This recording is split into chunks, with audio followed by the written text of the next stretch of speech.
And it always takes a crisis or a massive rotation for people to go, oh, I should have value in the portfolio. It's small cap season and we're going hunting for ideas that can double in the next 3 to 5 years. If large cap beta was 0 for 5 years, how would your portfolio perform? Tariffs only matter if you're in the US. Is there a 3 to 5 year setup to double our money? And if not, then it's probably not for us. We've got Greg Dean of Langdon Equity Partners. He started his fund during a bear market, but he's already amassed $1 billion in assets under management. He spent decades honing his talent at Fidelity and then CI before striking out on his own a few years ago. Now, all of a sudden, software is investable again. What is the right value for these software companies? And if we're not getting the rate cuts, doesn't it disproportionately hurt smaller companies? How are you thinking about the current tensions as it applies to your universe?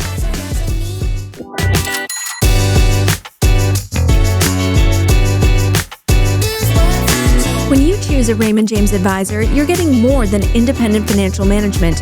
You're getting access to complete financial guidance under one roof.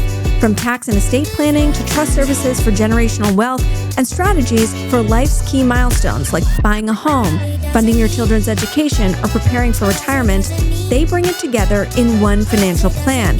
What also makes Raymond James advisors unique is their complete independence. With no proprietary product to promote, you will benefit from personalized services, all backed by the strength and resources of Raymond James, a powerhouse with $100 billion in assets and over 520 advisors nationwide. Discover how Raymond James can help you live a life well planned. Visit raymondjames.ca. The content provided in this podcast is for informational purposes only and does not constitute financial, investment, or professional advice. The views expressed by the host and the guests are their own and do not necessarily reflect the opinions of any organization or company. The host and guests may maintain positions in any securities discussed on the podcast. Always consult with a qualified financial advisor or professional before making any investment decisions. In this episode, we discuss Constellation Software, which is a stock that I own. Hey everyone, welcome to a brand new episode of In the Money with Amber Kanwar. Remember, we are still doing our swag giveaway for the next couple of weeks. We've got the market cap, we've got the liquid assets mug. It's very easy. All you have to do is be a subscriber and comment wherever you are listening. And I read all the comments over the weekend. I don't know, Jillian, are you reading any of the comments? She's giving me a thumbs up. She reads the comments. And it was a big week for Jillian. She got recognized from somebody in real life from the podcast. It was a very shining moment for her. And even though she's laughing now, she's refusing to appear on the podcast. But if you see producer Jillian in real life, go up to her. She loves it. She loves the newfound fandom. Let's hope it doesn't go to her head. We've got a focus on this episode. We are talking small caps. We've been doing a little bit of that just to give people just a different flavor of what is out there in the markets. Greg Dean is joining us. He founded Langdon Equity Partners in 2021, but he didn't actually get the fund up and running till 2022. Recall, that was not a great market. And his mandate is probably very different from how the average Canadian is invested or exposed to, no energy, no commodities. He's looking for global small cap ideas. The research that he does is exhaustive, including, and you'll hear this story, basically turning a family trip in France to like channel checks for an insulated cup maker. So I don't know how his family feels about that, but certainly for investors in his fund, maybe they'll be grateful that he does that kind of due diligence. We're talking about this at a time where small caps are definitely having a moment. It's actually presented a little bit of challenge for fund performance. This happens with fund managers when it's kind of a rising tide lifts all boats. Performance can be a little bit complicated. And so over the past year, he's lagged. He's done well kind of right off the bat, coming out of 2022. But there's a lot of disparity there too. On one hand, one of his holdings is down like 60% and another holding is up 400%. He really looks at being a long-term shareholder. He lays out exactly what his criteria is, and it makes a lot of sense. So let's get into it.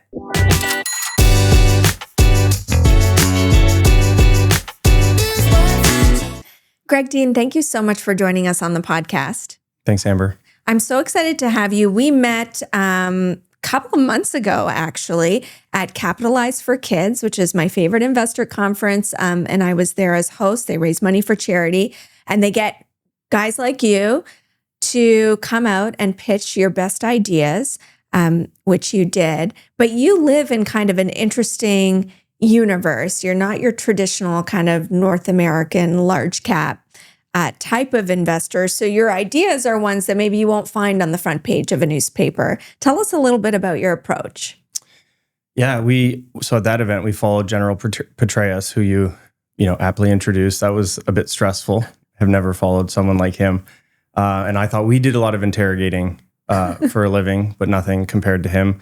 But that is a real core of what we do. So I think, 15 plus years ago, was entrusted with a very large portfolio at Fidelity. And they basically said, here's a ticker list and a credit card and a chair. Don't sit down. Go figure out what these companies are worth, decide which ones are buys, sells, and holds. And I feel like my career from then to today has just been the same approach, but like an ever expanding universe. And so we are solely focused on global small caps today. And that takes us to a lot of places that, like you said, are not going to be in the Wall Street Journal or, the front of the Toronto Star. But we think we're bringing sort of protection and idiosyncratic opportunities to our clients that they can't find themselves. Well, and then there's also bias too. You're a Canadian fund, and it's interesting that most of your clients are outside of Canada because a lot of people are looking for, Canadian ideas, energy, gold, right? It's hard to raise money if you've got ideas outside of that here. Yeah, we just didn't want to be in a room with somebody who didn't already buy into what we do. That was the goal. It's like, don't convert people. If they don't see the true merits of investing in global small cap, we're not going to be the people who convince them. What are the true merits of investing in global small cap? So the biggest ones for us it's the size. So in 2014, when we launched this strategy, I said, what is the one strategy we can launch that we never have to sell, right? Sitting in front of a client and saying our style's out of favor, or the market doesn't get it, or you'd be better served elsewhere, selfishly with your own capital. There's a lot of friction in selling and buying. There's a lot of taxable events that occur. So what if we could just create, I'd started in first Canadian all cap, then North American small cap, and just said, I just want one portfolio that will just always have opportunity. And, our bar is 15% after fees. So it's not like we're happy with index returns or index plus a little bit. And so number one is just the sheer size of the market. Number two is the access. I've worked at increasingly smaller firms over time. Access has never been an issue. Obviously, when you start your career at Fidelity, everyone picks up the phone. Wherever you need them, wherever you're going, someone will meet you on the other side. But it's really been that way since. And I haven't been there in 15 years. So we've built this ecosystem where we don't need that sort of access for 2,000 businesses, and we don't run 4 trillion, but we still get it across the couple hundred companies that we're following very closely. The exciting thing about small caps is, as you mentioned, the idiosyncrasies and the fact that it can have big potential upside, bigger than you get from a large cap. But I wonder, are you able to really get away from news of the day? I mean, consider this week. It's going to be hard to talk about some of the stocks later because they're all going to look like they are in a little bit of pain when you've got a washout in the market like this. Investors are trying to stress test. What does a worst case scenario look like with respect to Iran, rising oil prices, what that does to inflation, rate cuts? You can kind of pick something to be anxious about. You've gone through so many cycles of this as a small cap investor. There's always something. How are you thinking about the current tensions as it applies to your universe? Well, pleasingly, we actually have seen a lot of really strong support from our client base. And it's really important because these counter-cyclical, getting money in when opportunity presents it's obvious, but it's not common. And so we've sort of had to condition ourselves and our potential clients and existing clients that when times are scary, send money. When times are great, pay down your mortgage. And I think right now that's we're in one of those moments. But one of our onboarding, questionnaire for our existing clients or direct clients is if large cap beta was 0 for 5 years, how would your portfolio perform? And we were getting booed off stage, kicked out of the room, people sending back paperwork blank, being like, what are you talking about? And just the the unwillingness to accept that that is a non-zero probability. So we're, 3 months into a large cap correction, or an environment where small cap has meaningfully outperformed large, but that's after 15 years of the other way. And so beta did 15 for 15 in large cap and 10 for 15 years in small cap.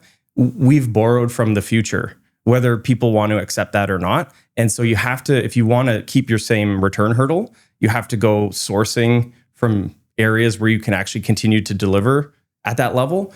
And we typically advocate for like 3 to 5% of an end client portfolio. But even getting them off the zero that most have today has proven challenging. And it always takes a crisis or a massive rotation for people to go, oh, I should have value in the portfolio. I should be ex-US more than 20%. And so it's sad that it requires these like pain moments for these big changes to occur. But I think that's just human nature. I was going to ask you about fund performance. You did well off the bat. Over the last year, it's been a struggle. The fund is flat. Are you chalking that up to the fact that it's been a rising tide in some of these small caps? So, I mean, even large cap fund managers have a tough time outperforming the index, but like to be flat over the last year, like what do you think drove that in your portfolio? So there's sort of two things. One is we always look at the absolute and relative. And so the relative is easier. It's hardware, precious metals, aerospace, and defense being the biggest ones. And you're not in those. We don't own any. They've all done 50, 60+% over last year. And so, we think, but it's good that the money's going into those areas because they kind of sat dormant for a decade. And so you don't want this sort of like greater fool theory where multiples just keep extending, which is what we had been seeing in the broader markets up until last June. It was just like Mag 7, IT, US, and so now we're seeing some of that money find, other opportunities, whether it's too far or not enough. Like the key for us is we come back to like very specific criteria we're looking for in a business. And so, we can pick on like defense contractors. They almost weren't allowed to exist 3 years ago. Like ESG almost put them out of business. And now they're growth stocks because we're rearming the developed world. And there's just all this sell-in of inventory and ammunition, equipment, and we're signing 10-year agreements to protect the Arctic. And just as easily as it came, it may go if the broader, geopolitical situation were to change. So we think that those are trades. We don't think those are enduring investments. Gold at 5,000 as an example. I think you guys had Josh Brown on, what was it, like 6 months ago? Yeah. And he said it was like 10 years to get back to 2000 from 2011 to 2021. These types of cycles are not for us because then we're going to end up sitting in front of our client after them being flat for 10 years and saying, trust us. Right. And so the biggest thing that people need to take away about our firm is we're the second biggest owner of our portfolio. So we started as half the day one capital. Today we're closer to like 3%, but it's still the most significant part of our net worth, and we're not allowed to own anything other than our fund. So that puts us in a very like unique situation. Yeah, aligned, but also like whether or not I think gold can go to 6,000. I also think it could go to 2,000, or whether I think, Teledyne is worth 30 times EBITDA or 35 times EBITDA. The real question is, is there a 3 to 5 year setup to double our money? And if not, then it's probably not for us. What is the criteria? You mentioned like it has to meet criteria. So defense doesn't meet your criteria. Gold doesn't meet your criteria. Can you walk us through quickly? Yeah. What's on your list? The biggest thing, which again is probably why, if you look back over the almost 4 years we've been, running our own firm, is we sort of zigged and zagged, in opposing forces with the small cap market, is like we're just averse to leverage. So, these companies in small cap that have like 3, 4, 5 turns of debt, when people think the rate, cycles are at peak and there's all of a sudden propensity to potentially cut rates, all this enthusiasm and risk appetite emerges, those companies tend to perform really well. But that's after like several years of not performing well. And so our view is we want a mid-teens net return. We want leverage to be like the smallest component necessary. And so if you just think in like nerdy finance terms, I have to use some, given I'm drinking out of a finance mug, ROAs versus ROEs. It's like deeply return on assets versus return on equity. Exactly. So you can see a company that has a 15% ROE, but it has 7 times debt to EBITDA. So its ROA is maybe 1 or 2%. That's really risky. You got to get the timing right. If you own it at the wrong time, you could lose a lot of money. So for us, the enduring businesses that we want to own are in consumer, they're in industrials, they're in software, asset light financials. We have just chosen to avoid, precious metals, anything like commodities, currencies, interest rates, government policy. Like, it's really hard to have an enduring thesis in those areas. You said it's in software. Yep. Because right now the market is not trading that area like there's any value that it meets any checklist. We're going to go into that because we've got a bunch of stocks that are touch points of that. But at a high level, how are you moving forward in software? You can't possibly believe that AI has no effect on the industry. So how are you thinking about software as being a viable doubling in 3 to 5 years in your fund? So we always come back to the fundamentals, but what I think has put us at odds with a lot of like quality investors, that term is, I think, it's been completely hijacked. But we can talk about that later. A lot of people, like, what's easy about this job is what's already happened. So you get all these like investment people who will look back and screen on ROE or screen on growth rates. And it's like, that's awesome. But if you don't own the business, you didn't get that stuff. You get from today going forward. And so we decided 10 years ago not to screen on output. So we meet 300-400 companies every year in person from 17 to 20 different countries because we want to understand the business ourselves. And so I think a lot of the software pain that's been experienced so far is largely due to complacency on valuation. People were putting too much certainty on those cash flows and saying, that's why software take privates were the single biggest, vector for public to private we've seen in the last 4 years, because it's the only type of investment that these private investment committees could approve and say, well, no matter what's going on with tariffs, we know that we're going to get 4% price and 5%, seat growth next year out of XYZ Co. And so they just paid a little bit more. And all of a sudden you're looking at 10 times EV to sales, 40 times free cash flow. And so I'm looking backwards and saying, well, they're off 60, but is that the right starting point? Or are those like, trophy office properties in 2020 when they were trading at 35 times, free cash, but you were assuming they would never be vacant. There'd always be rent growth. And so I think again, for the end investor, the hard part is the volatility and the drawdowns. But the good part is like you have a healthier underlying market because now all of a sudden software is investable again. And so we came into this downturn like 8.5% enterprise software in our portfolio, 3 companies. We still own them. We do think that there's wider error bands around their future cash flows. And as much as there's opportunity from AI, we also think that there's legitimate threat. And so we're working through that. But the key was we didn't come into this period 28% enterprise software, in which case, if it doesn't go a certain way, we might not be able to, recover our capital or recover from this drawdown. So that's sort of at a high level. I think one of the big debates, and Constellation Software reported earnings this week, and they had a conference call for the first time since 2018, probably because their stock's down 43%. And they're like, oh, well, maybe we should talk to our customers about that, or our investors about that. One question they got, which they dodged on the conference call, was what is the new terminal value of software? And I think it gets to what you're talking about. People were applying a valuation that they assumed would continue in perpetuity. And now I think the big question is, and you might not have an answer, is like, what is the right value for these software companies? So I know that business really well. We used to own it when it was a small cap. Mansoor on our team worked there for several years in M&A. And so we have a bit of an insight into how they underwrite, and they don't put terminal values on anything. So like, I was happy to hear that answer because it was them being a bit more candid. Like I don't think they've had maybe 2 conference calls since 2018, and they were both like at the demand of shareholders. If they go back to more regular cadence with the stock market, that'd be great for the stock market at large. We've had, access and windows into them over the years whenever we need it. But I think the problem with these terminal multiples is they shorthand valuation, or they shorthand growth rates. So you think it's the wrong question? Well, this is not to be like a behavioral finance seminar, but investors and the stock market hate uncertainty.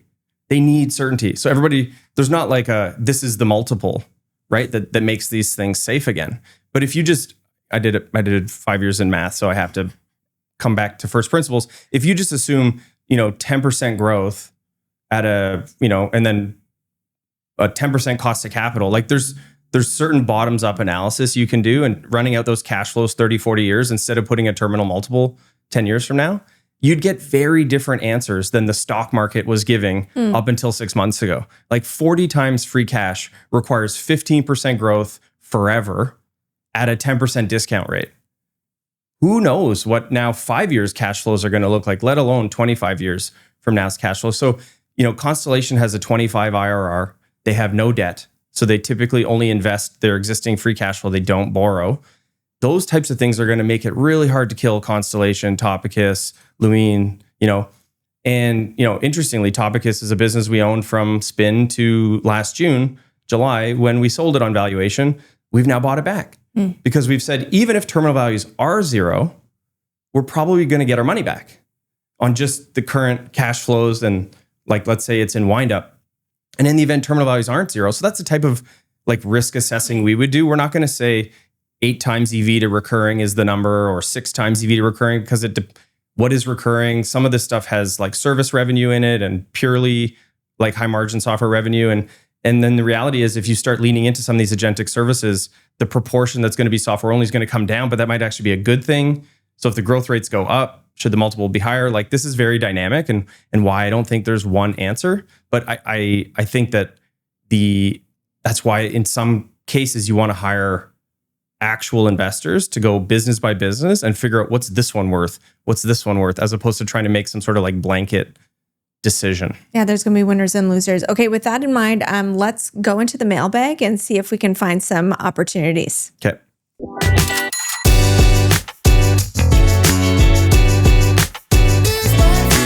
Okay, our first question in the mailbag, it's funny, we were saying we can't get off of our energy companies. It's about an energy company, Terravest Industries, kind of adjacent. It's a services company. I'd like to hear your opinion on Terravest. This one coming from Stock Fanatic on X. So Terravest is super interesting. It's a business we got to know probably over the last 3-4 years. We've toured some of their assets in Calgary. We've probably been one of the few people to go visit them in Paris, Ontario, which is actually where a lot of the executive team is based. And, think of them as a Canadian version of some of these more horizontal serial acquirers that exist overseas. So AdTech, Indutrade, Lagerkrans, these business models have been around 50, 100 years. But in Canada, an acquisitive business that's not only in software or only in wealth management is a bit less common. And so that's where I would bucket them. The CEO and the chairman are basically good investors who've chosen very heavy capital equipment, metal bending, metal fabricating businesses as the sport that they want to play. Is that ripe for consolidation? I mean, they're a growth by acquisition company. They have a lot of runway in front of them. Yeah, these are businesses that if you can buy them at the right multiple, don't have a lot of succession or exit strategies. A lot of them are family run, been in the family for 30, 40, 80 years, and they're coming into it and saying, well, we know this, let's propane tank manufacturing, for example. We're the biggest buyer of steel dedicated to fabricating propane tanks. We also know who all the customers are. So we've been to a lot of the trade shows and seen a lot of their, businesses, but I would say it's not a cheap stock. So the value for their capital allocation that the stock market is rewarding them with is not small. We bought it when we thought we were getting the value of their capital allocation for free. When did you buy it? Probably 2.5, 3 years ago. Okay, yeah. The story was great. Yeah. It was a nice chart. Yeah, it was maybe 8 times EBITDA. Why did it explode higher over those years? Was it because they got aggressive or better on the M&A side? I think in their first 10 years, they did roughly $200 million worth of deals, total.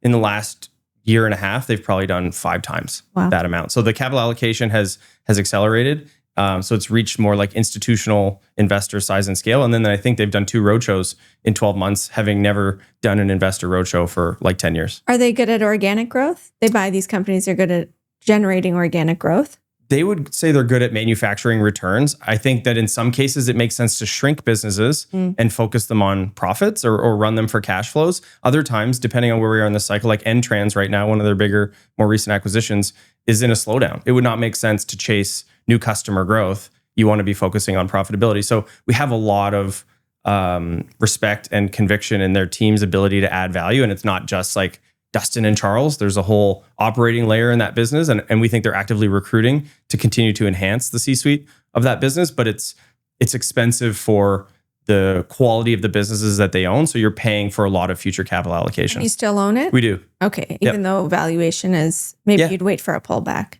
To buy more, probably, but we're very comfortable owning it. We have to think out like 2, 3, 5 years. And when you get to understand these businesses and you're not, basically it's almost a form of time horizon arbitrage. We don't want to pay an unnecessary premium for future growth, but we sometimes will look out a year and a half longer than we think the stock market is. Canada doesn't churn out a lot of retailers, but one that we did recently, publicly traded ones anyway, was Groupe Dynamite. This question is coming from Nicholas. What are your thoughts on this company? I mean, the kind of comparable same-store sales growth that you would think is a startup, but they're, was it like 31%? They're not a startup. They were around when I was a kid, but they definitely seem to be in a moment right now. Dynamite is cool. A lot of fashion influencers are talking about them on Instagram. And I wonder, you're in the story, you're a shareholder. Yep. What do you like about it? Is it too expensive here? We need to have a separate episode, and we'll bring Andrew to just have a backstory on him and building out of this business, and then also the foray into the listed markets. Because like in my career, I wrote about this on LinkedIn maybe like 6-12 months ago. People are talking about the hollowing out of small cap in Canada. Then we go to the UK. UK investors think the same about the UK. Like it's sort of this, everyone thinks their market is different, but they're all the same. I don't actually think there's been a hollowing out. And this company is a perfect example. They came public not for price maximization reasons. Like if you just go back 5-6 years, most of the stuff that was listed to basically take advantage of the buyers, right? The sellers, sophisticated institutional type investors that have made a lot of money and found that they could, sell it to another institutional investor or continue to hold it privately or take it public. And it's like, which one's going to give me the best IRR? For 4 out of the last 6 years, it was listing because you got a really high multiple. You'd sell them on all this growth. This was the opposite of that. It was a founder who still owned almost 100% of the company saying, I decided in 2018 that this wasn't going to be a family business. Had a difficult, dinner with my family, my kids, and said, like, are any of you going into the business? No. Okay. We need to hire professional outside management. They hire Stacy Beaver, who comes from Abercrombie. They basically build out an entire management team. They use a consultant to help them figure out, what is the infrastructure, like people infrastructure of the business need to look like. And then COVID. And so then they had to walk away from a bunch of leases and basically default, which was another difficult thing as we were getting to know them. And remember, this was an IPO. So I've done this twice in my career. On an IPO roadshow, you might have 3 hours if you're lucky with a company. It's not enough time. And to make a long-term decision with such little time is difficult. So we say, okay, well, how do we find differentiated access? So when Prairie Sky went public, 2014, I remember reaching out to the syndicate and saying, this isn't going to work. Like an hour and a half with Andrew Phillips is not going to be enough. And they said, well, he's at Yonge and King at 6 a.m. if you want to meet him at the Starbucks before the day starts. So I went and we ended up like doubling our number of hours of access. And that became a really good investment of ours over a long period of time. And you meet him and you're like, this person is who we're underwriting. They run a business, but you're not just underwriting the business, you're underwriting the team. So Andrew Lutfi, basically, I think we were the only... This is now a Groupe Dynamite. He's the chairman, CEO, founder, yeah. Almost founder. I think he started actually on the shop floor. But anyways, this business comes public at $20, which we believe to be like low teens, PE, your classic like slight discount to Aritzia, and proceeded to decline 50%. And we got like a 500,000 share fill at $20, and we're immediately looking at like pretty sizable losses. It gets cut in half in the next month. Yeah. Couple of months. And this business came public with no debt. Like a very small amount of the IPO proceeds paid off all the debt. So it's a clean balance sheet. You look at that stock chart and you'd think like they're going to default. You go, but they don't have any debt. And same store sales are like low teens. Margins have gone up 1,000 basis points in 4 years. So when people think that the stock market is getting hollowed out in small cap, they've set their business up wrong. We only need one every 5 years of this quality to make meaningful, like enduring value creation opportunities realistic for our clients. So this has been like a huge home run. We've obviously sold a considerable amount along the way. Because today we think that you're basically, paying a very, very high multiple for what is very clear and certain and obvious growth, but it's not always going to be so rosy. Like they're going to enter Europe. Europe's going to hopefully go well. The execution risk of sort of the expansion outside of Canada is not a guarantee. And so we don't want to put our clients. So is it too premature to call it the next Aritzia? No, I think it's probably around the same size as Aritzia already. Mm-hmm. Like this is like overnight success, 30 years in the making type business. And if you ask them, like, why has the stock gone from 20 to 10 to 90? They don't know. The stock market doesn't know. Like the reasons were sort of convenient narratives at the time. Yeah. And so now it's doing really well because the recent profitability and sales have gone really well. But you could have said that in April of 2025 when the stock was $10. So your qualm here is just with it, it's expensive. Yeah, on valuation, I wouldn't be buying it here, but we own it in our Canadian fund. Okay, we've got a question on food, A&W. I'd like to hear Greg's thoughts on A&W Food Services. This one coming from Marcus. What do you think? Do you own this? We do. And again, think it's a really unique opportunity. They vended in, they being like the former CEOs of A&W. The origins of it are management bought it out of Unilever in the 70s, 80s. It was a management buyout. And those CEOs since are now collective 40% owners of the company. They've made very thoughtful, long-term, deliberate decisions. But because it was largely... Unilever used to own a restaurant? Yeah. Okay. I didn't know that. And the reason they floated... So A&W, the listed company, was a 3% royalty interest in the sales of the private business owned by the CEOs. Yeah. The reason they IPO'd in 2006, I think, the royalty interest was to pay down the management buyout debt. Interesting. So that's how they sized that. And so now you've got the private business and the royalty interest back together. So it's an actual operating company. Like we would have never just owned the royalty interest because that's sort of not really a business. Mm-hmm. And so now you've got all the operating leverage and the future growth potential of the combined business. We think the valuation makes sense. We think the current CEO and CFO, Susan and Kelly, are very strong and they're thinking very long-term and very sort of iterative. They're not going to go make they own the rights to Pret-a-Manger in Canada, which very few people know. And they've only opened 3 locations. I think the second one or third one is just opening under TD Tower. But that could be 30 locations in 3 years. And that's sort of future growth for free, which we love. And you're getting a 6% yield while you wait, plus 6 to 8% growth. So again, it's not going to be this sort of AI innovation disruption upside. But if we can get mid-teens from a capital light, number 2 burger chain in the country, number 1 if you ask my house, then we'll take that all day if we're not overpaying for it, which we don't think we are.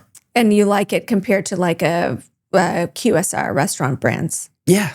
Way cleaner story. It's less diversified, obviously, which is maybe why it trades at a lower multiple. But we think over time, if they can execute, this is still a micro cap. It's $1 billion Canadian, but 60%, 65 if you include us, is owned by 4 people. Torquest, 2 former CEOs and the existing management team. So the free float's a couple $100 million. That is not going to get, T. Rowe Price and Capital Group and Mackenzie and CI to take a meeting and find 50 million worth of stock. So I think that comes over time as the free float increases. Some of the estates of these former executives might decide to sell down. Torquest might sell down. So we're in it for the longer term, but at some point when it gets valued like restaurant brands, we would probably look to redeploy. You mentioned AI disruption. I think that applies nicely to one of your holdings and our next question, which is about Goosehead Insurance. What do you think of Goosehead and the AI risk? This question coming from Nick.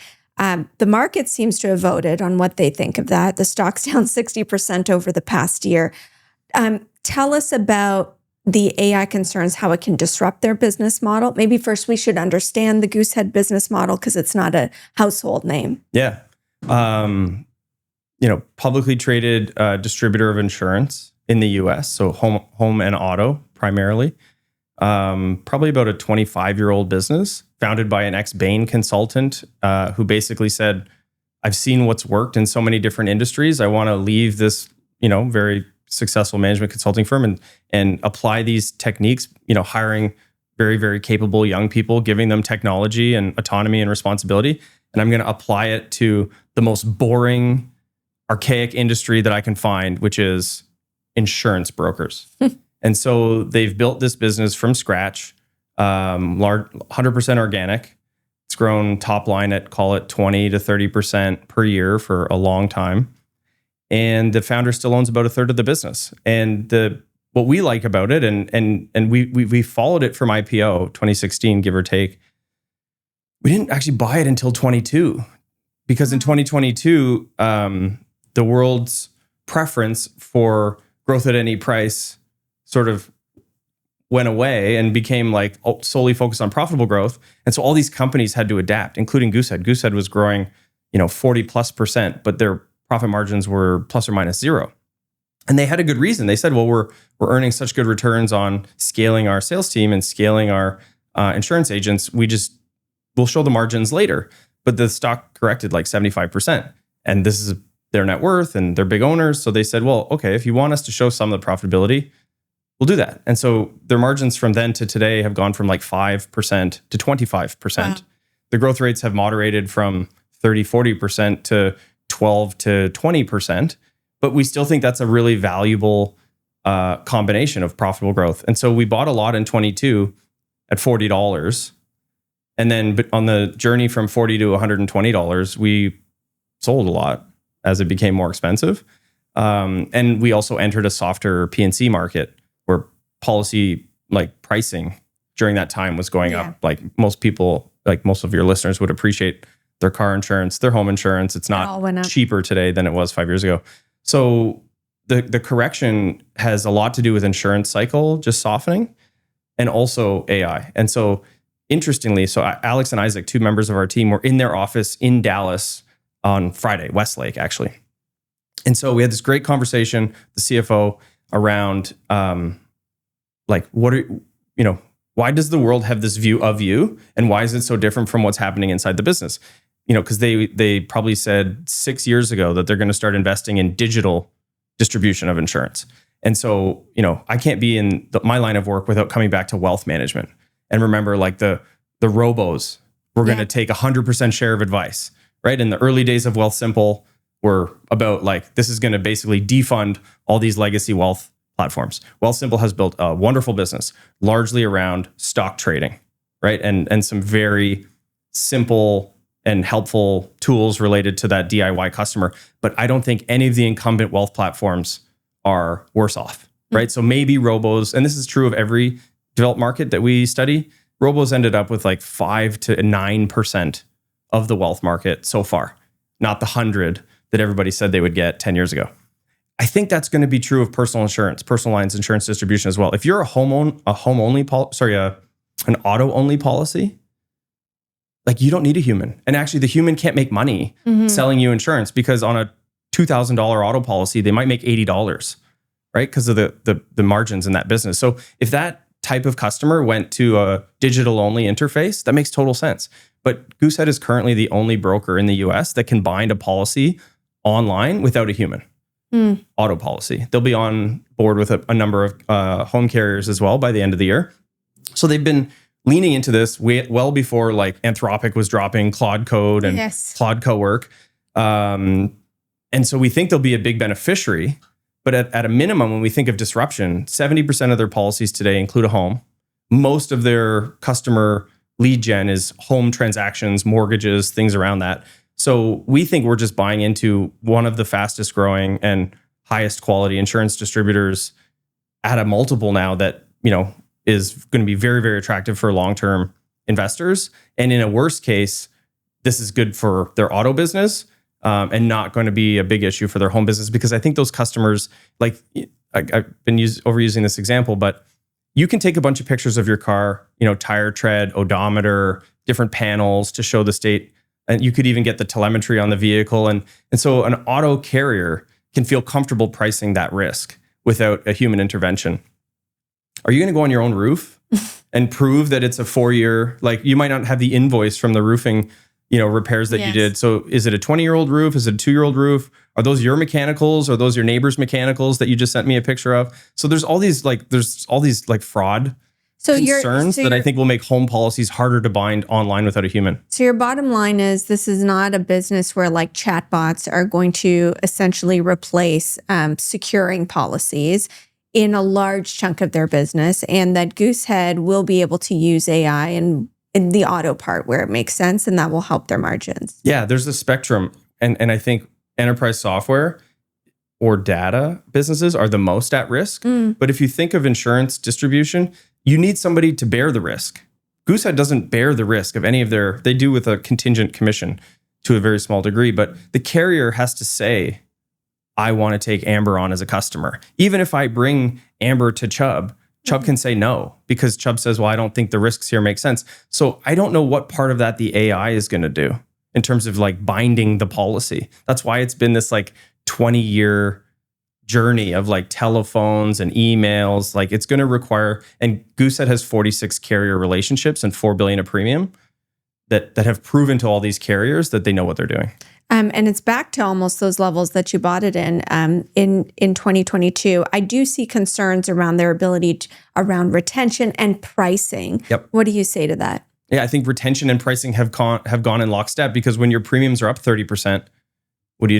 They're like, I got to shop. Yeah. I want a quote here. I need a quote here. Give me more, I need more quotes. And so their ability to retain that customer has been more challenging, but it's 85% down from what we would want it to be, which is like 88, 89. So it's not huge. The premium softening is again, a problem if you're the carrier, but if you're the broker, you get a contingent commission based on how profitable your customers were for that carrier. So in December, they got a record check from carriers because of how profitable the customers they've sent them are. So there's like these inherent offsets in the business, which we don't expect the stock market in the short term to care about or understand.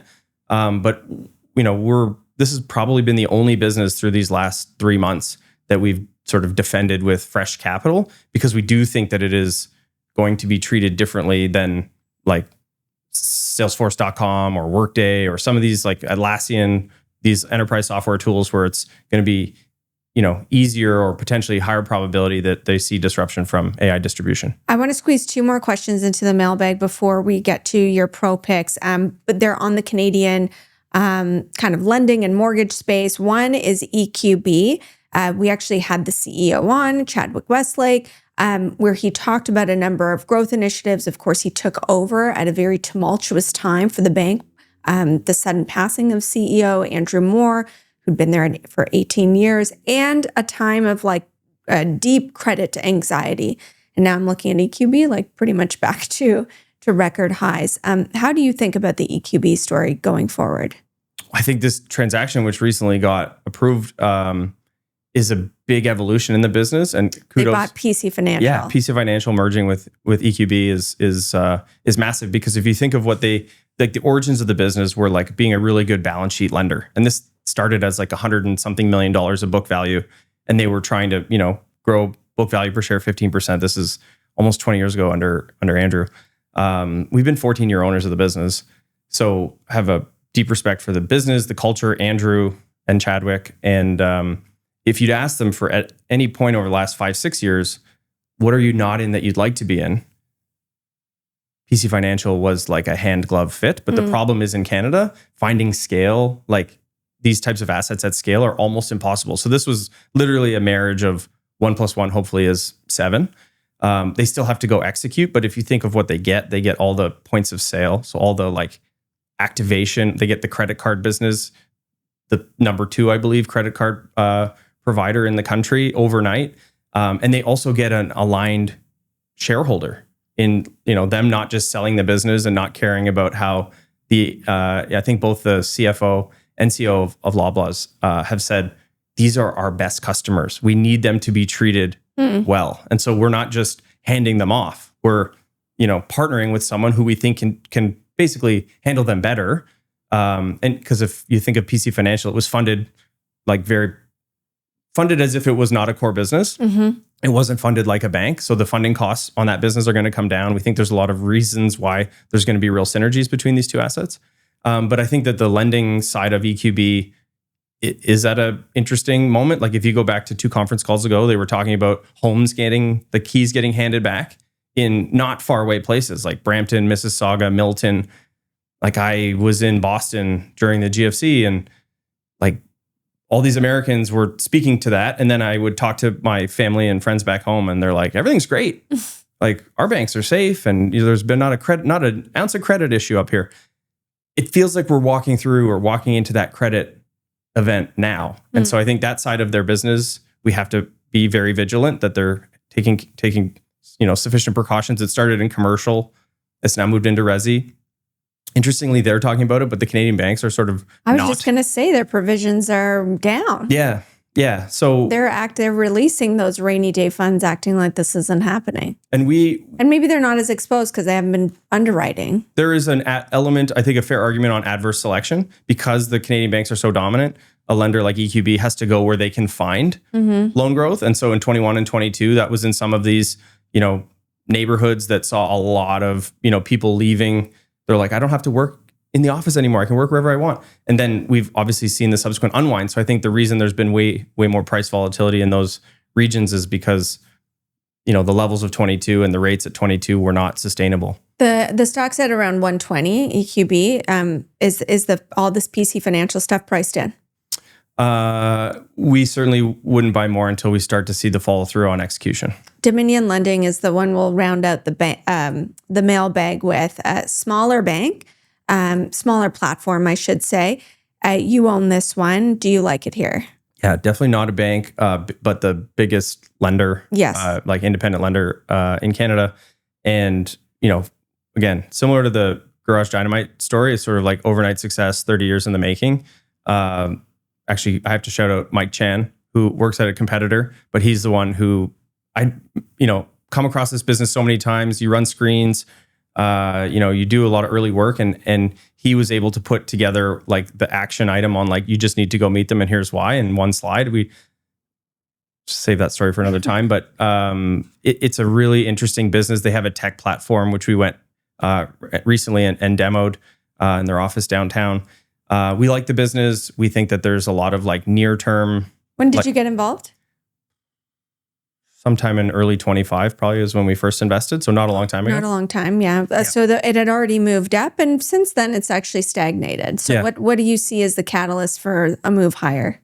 Continued market share growth. And then I think they've incubated a couple verticals adjacent to their existing business. So their original business was in mortgage broking, but now they have a subprime or near prime lender that they've stood up in partnership with an outside firm. And there's just a lot going on right now, not to sound like too inside baseball, but the mortgage market in Canada is like a very cozy ecosystem.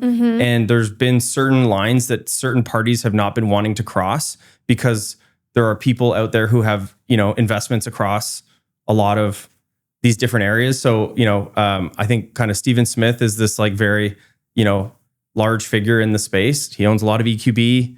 He also owns some direct competitors to EQB. He's not on the board of EQB, but he's on the board and controls some of these competitors. He obviously just sold down, the First National business to Birch Hill and Brookfield down to 20%. And there's reasons for, CMHC access to low cost financing. So there's a lot of change going on in the underlying marketplace that we're sorting through.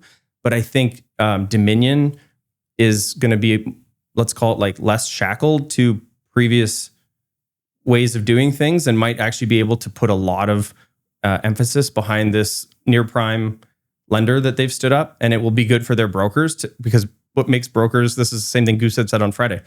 When pricing is hard and carriers are leaving the market, it's really hard to be a broker because you want to bring a lot of quotes to your customer. The customer feels better when they're shopping a variety of quotes. So it hasn't been as easy to do that as a mortgage broker. But I think them being able to bring more product to their brokers will be good for their broker productivity. So we like Dominion because of the team. Chris and Gary, we think are exceptional. They own half the business. People sort of got upset at how they handled the call it like the sunsetting of the preferred shares last year. We actually think they did a very honorable thing by not taking the maximum value from those that they could have extracted, which you see time and again, especially when you do small caps for a long time. So I think that they're thinking very investment led, very long term. And some of the growth investments they're making today are not appreciated by the stock market yet. Okay, well, let's see where you're finding some high conviction ideas and get into your pro picks.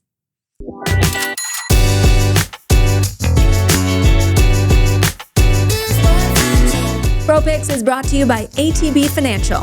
With over $100 billion in assets, ATB Financial is powering possibilities for more than 843,000 financial services clients. ATB Cormark Capital Markets is a leading North American investment firm providing holistic corporate and capital markets advice and full-service financial solutions. Visit atb.com/inthemoney for more information. All right, good. We are in the home stretch. Now I want to get into your pro picks. The first one is YETI Holdings. A lot of people will recognize this one. You might have an insulated cup that is made by YETI Holdings. It's up only 15% so far this year, but that's hard to gauge because we're in the middle of a sell-off. When did you first come to the YETI story? What do you like about it? What's to get excited about, with this kind of, what do you call it? Like cup maker? Yeah. Well, that's not all they are. Not all they are. If anything, seats and all kinds of fun stuff. Yeah, but that's the perception. So that's why I think it's illustrative. I think of how we have this great slide that we showed our investors at our investor day in the fall, what the stock market thinks YETI is and what we think YETI is. And so, the origin story for us goes back a long, long time to Thule when they came public in 2016, 2015. I can't remember now. We always ask companies at the end of a meeting, like, who do you admire and why? And so YETI started coming up a lot from that team. And, the problem was they were growing, 20+% on the back of their cups business.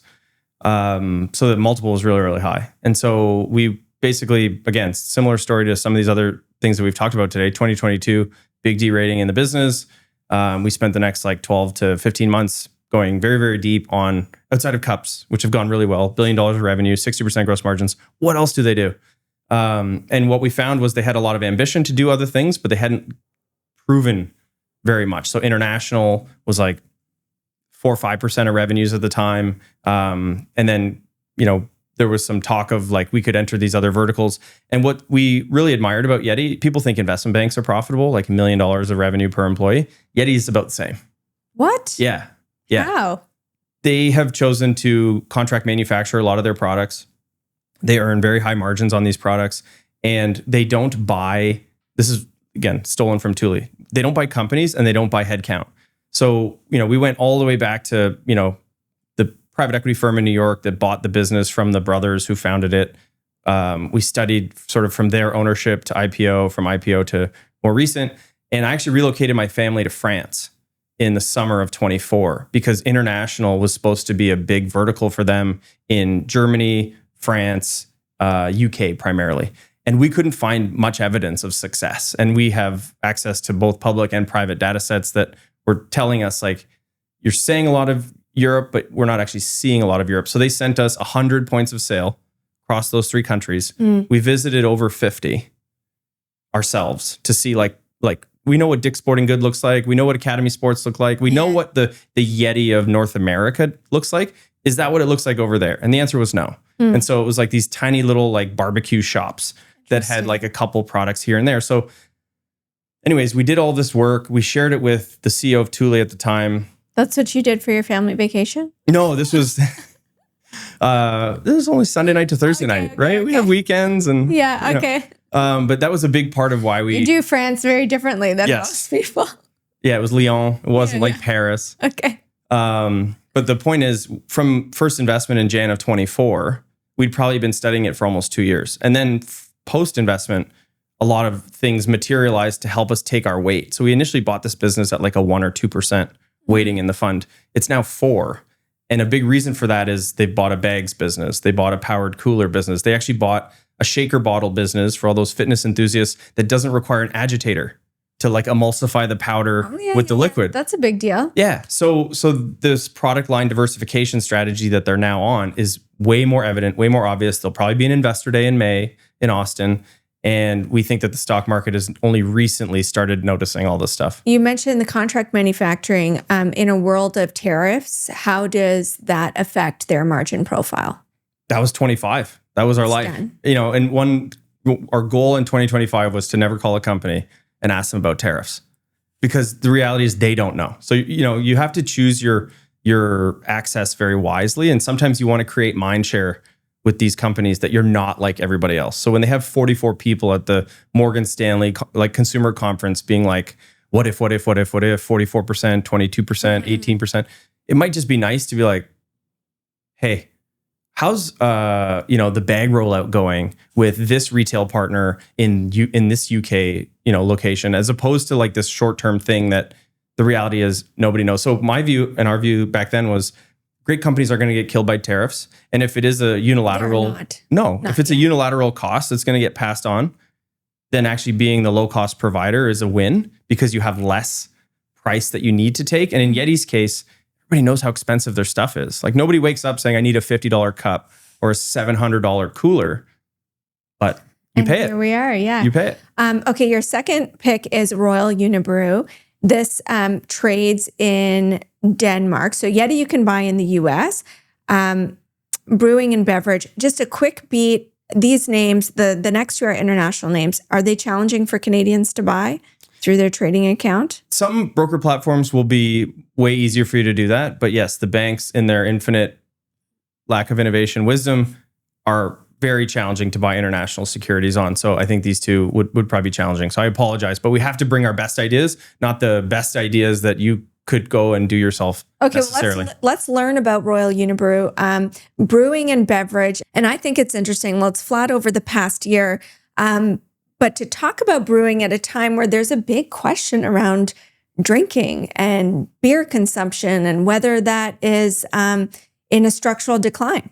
Yeah. So I would put this company in sort of like, in your brain, it's like beverage portfolio management. That's what they are.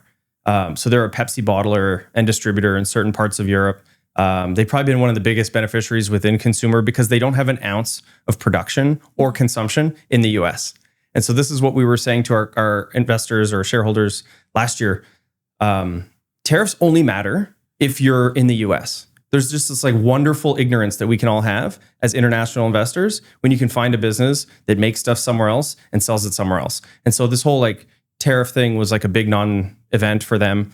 They did buy Amsterdam. That's sort of like the made in Toronto or Canada. In 2021, I believe, they bought Amsterdam from Jeff, who had bought it from the founder.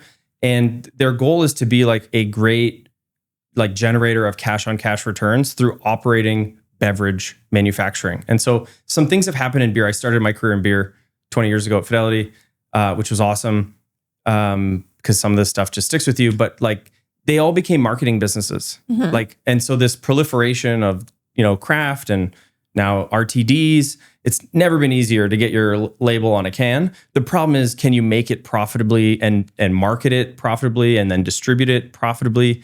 And the answer is no. And so Unibrew for 5 years did no M&A. And then coming out of that sort of massive cost inflation period of 21 and 22, there were all these people with strong brands and like busted P&Ls. And so they started buying. And so right now, like BrewDog is the one in the UK that's being rumored as potentially for sale. This was like the first craft brewer of this like most recent era, because this stuff happens like every 20 years. Consolidation, fragmentations. And so they're in the running for that. But what we like about them is 20% cash on cash returns historically. They did buy some more capital intensive businesses that will probably mean this cycle they'll earn like 18, 17% cash on cash returns. And you're buying a very stable demand product. These are stable. Yeah. So I think if you look at a percent of they're actually thinking about renaming the company from Unibrew to something else because beer is less than 20% of their overall portfolio. So like these trends in alcohol that are affecting like Anheuser-Busch and Carlsberg and Heineken. And then the stock market goes, oh, well, what else is in that bucket? Unibrew. Except they don't have the same sized exposures. And so we learned this last year with tariffs. That was a great buying opportunity. We're now learning it with a lot of the trends in alcohol, which Unibrew is, not immune from, but I think as a portfolio manager, they've done a really good job constructing their portfolio to be on some of these very positive trends and avoiding these very negative trends. And we think today the cash, like the multiple, is very reasonable. So it's a large weight in our portfolio.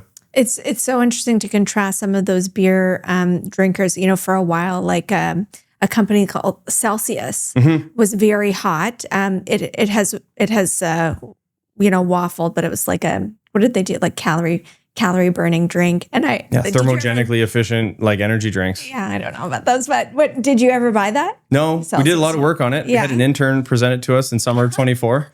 And, it probably would have been a good investment decision from them, but that's a good example of like, is this a trend or is it a business? Like we always come back to, is it a product or is it a company? And I think Celsius, they had gone through, in Guru in Canada was the same thing. Some of your listeners might know them better, but Guru actually got dropped by Pepsi when Pepsi backed Celsius. And so then Guru's press release said, we're internalizing distribution because we're big and we're important. But the reality was Pepsi said, you're too small. We don't care. Yeah. So here, we don't want to be your distributor anymore. That's interesting. Fad versus a business. Yeah. I like that. Okay. Your final pick is Hypoport.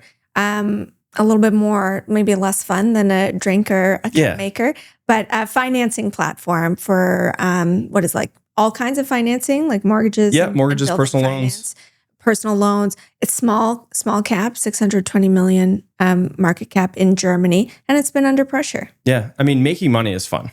So even though some of these companies don't do fun things, at least in their description, when you can earn multiples of your capital over reasonable periods of time, it's pretty fun. So Ronald, the founder, largest controlling shareholder, again, from first meeting to first dollar invested, 6 years. Wow. So fall of 22, Mansour and I, flew to Berlin because the stock was down 75%. And the reason it was down is because it had been valued like a software business forever, because they'd come up with a piece of software that was sold to banks, where they earn 1 basis point per year of duration of every mortgage originated in Germany on their platform. So think of it as like a true toll on the mortgage market in Germany. They're like 30-something% market share of all mortgage volumes in Germany today. It's a very, very tiny company. And Germany is the opposite of Canada. They have like over 1,000 banks. They have regional banks, they have investment banks, they have like co-op and savings banks. So hyper fragmented lending market, which is really good if you're a marketplace. And so the problem in 22 was like interest rates hadn't gone up in Germany for a really, really long time. So if you looked at like the 40-year chart of just like mortgage volume growth, mortgage value growth, it looked like a software company. Yeah. So it was trading at like 16 times sales or 12 times sales, something like that. Wow. Yeah. And so this press release goes out in September, which said, we're going to miss our guidance because volumes are soft and we're going to adjust our cost structure accordingly. And that last sentence was what led us there. We said, we don't think the stock's down 40% in a day. And it was, I think down from peak to trough 75.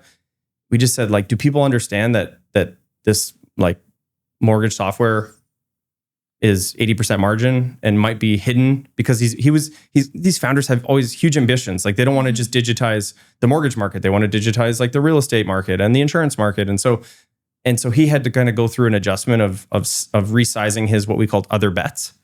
And he did that because his net worth declined 70%. He said, well, okay, if that's what I need to do, that's what I'll do. And so this year is going to be a record revenue, EBIT, and free cash flow for the business. But the stock is off dead. A lot. We had a call with them again last week, Thursday. Mansour met them at a conference in the UK. And, he reiterated like the call to action for the entire company is profitability, don't sacrifice on growth, and show the market that, we have this like very dominant franchise that can earn really high returns on capital. And so we're looking at it and saying like, we're paying, 11 times for a business that probably is worth 20 times, but we don't underwrite multiple expansion. So even if it just stays at 11 times, we'll make 50% in 3 years. Because their earnings will go up. Correct. And so, they have an existing mortgage business, like human mortgage broking business. Then they have this software platform. And then we think the insurance business, which is the one the stock market doesn't like, is either going to get joint ventured or sold. And all of that cash flow is probably going to be used for a buyback, which you're buying back your best asset at like 2 times revenue. So that would be supported by us. All right, Greg, it has been fascinating to hear about these stories and to learn a little bit more about you and your approach. Thanks so much for joining us. Anytime. That's Greg Dean joining us from Langdon Equity Partners. If you want these pro picks right to your inbox, you can subscribe on our website. Go to inthemoneypod.com and smash that subscribe button. We'll catch you on the next episode.